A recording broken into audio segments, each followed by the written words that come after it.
ಹುಬ್ಬಳ್ಳಿ ನವನಗರದಲ್ಲಿ ರಾಷ್ಟ್ರೀಕೃತ ಬ್ಯಾಂಕ್ ದರೋಡೆಗೆ ವಿಫಲ ಯತ್ನ. ದೂರು ನೀಡದೆ ಬ್ಯಾಂಕ್ ಮ್ಯಾನೇಜರ್ ನಿರ್ಲಕ್ಷ್ಯ. ಕಟ್ಟಾಗಿದ್ದ ಸ್ಟೇರ್ಕೇಸ್ ಲಾಕ್ಗೆ ವೆಲ್ಡಿಂಗ್ ಮಾಡಿಸಿ ರೀಫಿಟ್. ಬೇದರ್, ಮಂಗಳೂರು ಹಾಗೂ ಮೈಸೂರು ಬಳಿ ಈಗ ದರೋಡೆಕೋರರ ಕಣ್ಣು ಹುಬ್ಬಳ್ಳಿಯ ನವನಗರ ರಾಷ್ಟ್ರೀಕೃತ ಬ್ಯಾಂಕ್ ಮೇಲೆ ಬಿತ್ತ ಎಂಬ ಅನುಮಾನ ಈಗ ಸೃಷ್ಟಿಯಾಗಿದೆ.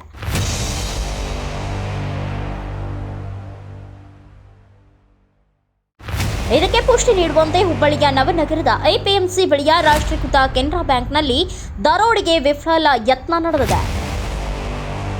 ನವನಗರದ ಎಪಿಎಂಸಿ ಮಾರುಕಟ್ಟೆ ಪ್ರದೇಶದಲ್ಲಿರೋ ಕೆನರಾ ಬ್ಯಾಂಕ್ನ ಮುಖ್ಯ ಬಾಗಿಲು ಅಂದರೆ ಶಟರ್ಸ್ ಲಾಕ್ ಮುರಿದು ಕೇಕ್ ಕಟ್ ಮಾಡಿದ ದುಷ್ಕರ್ಮಿಗಳು ಬ್ಯಾಂಕ್ ದರೋಡೆಗೆ ವಿಫಲ ಯತ್ನ ಮಾಡಿದ್ದಾರೆ.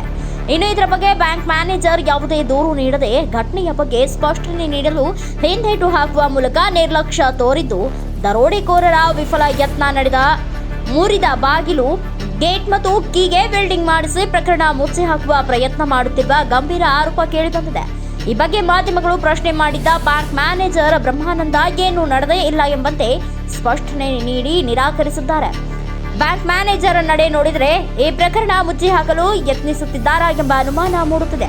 ಸದ್ಯ ಮಾಧ್ಯಮಗಳ ವರದಿ ಹಿನ್ನೆಲೆಯಲ್ಲಿ ಸ್ಥಳಕ್ಕೆ Hubballi Dharwad police commissioner N Shashikumar ಅವರು ಸ್ಥಳಕ್ಕೆ ಭೇಟಿ ನೀಡಿ ಪರಿಶೀಲನೆ ಕೈಗೊಂಡಿದ್ದಾರೆ.